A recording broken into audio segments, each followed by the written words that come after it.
Bonjour, ici Marc-Antoine au centre d'hiver à Saint-Nicolas. Aujourd'hui, on va faire la démonstration d'une Norton Light Sportsman Plus. On va commencer par faire une tournée à l'extérieur pour ensuite se diriger dans l'unité.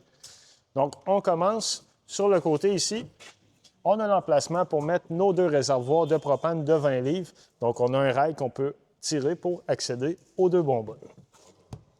Une prise de courant 120 volts qui fonctionne lorsque la boîte campeur est connectée dans le mur. Ce qu'on voit ici, c'est un accès au réfrigérateur qui se trouve à l'intérieur. Celui-ci fonctionne sur le 12 volts, 120 volts et au propane. Très important, cette ventilation-là va servir à ventiler l'arrière du réfrigérateur. On a ici un coffre de rangement avec la barre pour abaisser au besoin manuellement les pattes. Il y a des moteurs électriques pour les faire fonctionner normalement. Ici, c'est le compartiment où on va installer la batterie 12 volts. À l'arrière, on a nos marches qu'on peut redéployer avec une extension supplémentaire à l'intérieur. On a un coffre d'accès juste ici de rangement sous la porte d'entrée. En haut, on a de l'éclairage d'appoint avec un interrupteur à l'intérieur qu'on peut allumer. Et ici, c'est pour évacuer nos eaux usées, en fait. Donc, la manière de procéder, on va venir connecter notre tuyau d'égout juste ici. On a une valve noire qui va être pour l'eau de la toilette et une valve grise qui va être pour l'eau de la douche et des éviers. Lorsqu'on veut effectuer la vidange, on va toujours commencer par la valve noire en premier, qui est l'eau de la toilette. Et pour terminer, la valve grise, ça va effectuer un rinçage. Quand c'est fait, on referme toutes nos valves et on remet notre capuchon. On voit aussi des valves qui vont servir à vidanger. On va appeler ça des low point drain pour vider la plomberie autant pour l'eau chaude que l'eau froide. Ce sont les points les plus bas. On a une douchette extérieure avec l'eau chaude, l'eau froide. Ici, c'est l'emplacement pour connecter l'eau de la ville ou du camping. Notre prise 30 ampères, 120 volts pour connecter la boîte campeur. Ici, c'est la sortie pour la fournaise qui fonctionne au propane. Notre chauffe-eau qui fonctionne au propane et électrique. C'est à partir de l'intérieur qu'on peut le mettre en fonction. Et pour remplir notre réservoir d'eau fraîche. Donc, lorsqu'on veut fonctionner en mode autonomie, on n'aura pas accès à l'eau. En remplissant notre réservoir et en activant la pompe à l'eau à l'intérieur, on va avoir de l'eau. Maintenant, on va se diriger à l'intérieur. Une fois à l'intérieur de la boîte campeur, à l'entrée, sur notre droite, ce qu'on voit ici, c'est notre contrôleur pour les panneaux solaires. Donc, lui va simplement afficher le voltage de la batterie ainsi que l'ampérage auquel les panneaux solaires chargent la batterie. En bas, complètement, c'est notre coupe-circuit principal. Donc, lorsqu'on utilise la boîte campeur, on va le mettre à on et lorsqu'on va remiser celui-ci, on va le mettre à off. Ça coupe complètement le courant en 12 volts. Ce qu'on voit par terre, c'est la barre pour ouvrir notre auvent qui se trouve à l'extérieur. Ensuite, notre détecteur de monoxyde de carbone juste ici. On a une marche supplémentaire pour rallonger les escaliers qui sont à l'extérieur, à l'arrière. Notre réfrigérateur, lui, fonctionne sur le 12 volts. Donc, 12 volts, propane et 120 volts. On peut aussi modifier l'intensité juste ici. Donc, lorsqu'on le met à on a le choix de le mettre DC. DC va être pour le 12 volts et AC pour le 120 volts. On a aussi l'option de le faire fonctionner au propane. Et lorsqu'on le met en mode automatique, il va toujours prioriser le courant 120 volts. Donc, dès qu'on va connecter la boîte campeur avec la prise 30 ampères, il va fonctionner sur le 120 volts.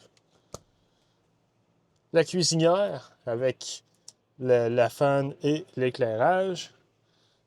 Ici, lorsqu'on veut allumer la cuisinière, on a le bouton qu'on doit ouvrir les gaz et tourner pour effectuer l'étincelle. Ça, c'est seulement pour la partie du haut. Pour la partie du four à l'intérieur, on doit ouvrir les gaz juste ici et à l'aide d'un briquet, aller allumer en dessous du plateau pour décoller le poêle. On a notre évier avec l'eau chaude et l'eau froide, ainsi qu'une prise 12 volts de comptoir.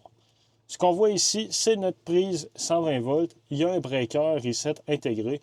Donc, si jamais on n'a pas de courant dans l'unité, c'est le premier emplacement à venir voir, c'est sûr que le bouton est bien enclenché. Dans la chambre, au plafond, on a de l'éclairage qu'on peut ouvrir manuellement de chaque côté. On va avoir du rangement aussi de chaque côté du lit.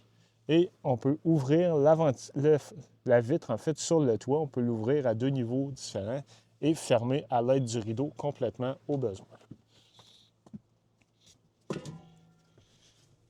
Juste ici, c'est notre panneau de breaker principal. Donc lui, lorsqu'on l'ouvre, on va voir la partie qui gère le 120 volts juste ici avec les breakers et la partie qui gère le 12 volts avec les fusibles à côté.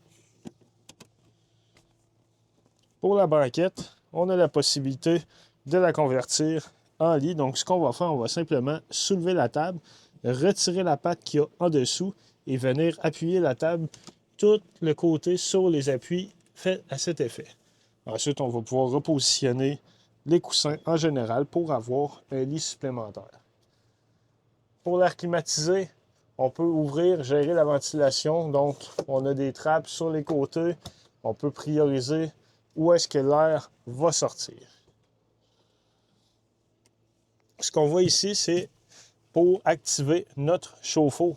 Donc, on peut le mettre à on au gaz, le faire fonctionner au propane, ou le mettre à on pour le faire fonctionner électrique sur le 120 volts.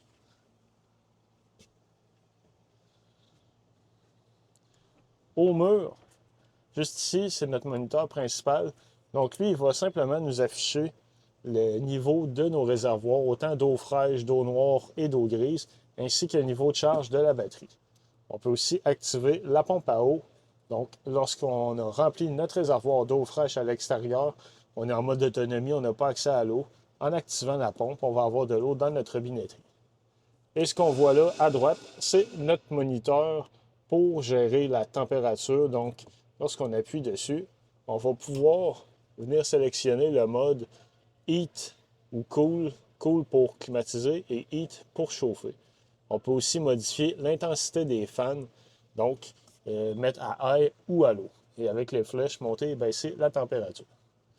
Lorsqu'on voit les lumières comme ça, on peut les ouvrir manuellement. Même chose ici. Et au plafond, au-dessus de l'entrée, on a un maxeur. Donc, lui, on peut ouvrir manuellement.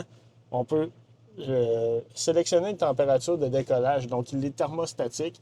Donc, si on le met à une certaine température, il va décoller automatiquement. Et on a des vitesses différentes aussi qu'on peut sélectionner. Dans la salle de bain, on a une toilette qui fonctionne au pied pour flusher. On a un évier avec l'eau chaude et l'eau froide et le pommeau pour prendre la douche. On a l'éclairage au plafond et on a une ventilation supplémentaire pour la douche seulement. Donc, on va venir l'ouvrir et avec l'interrupteur, décoller la ventilation.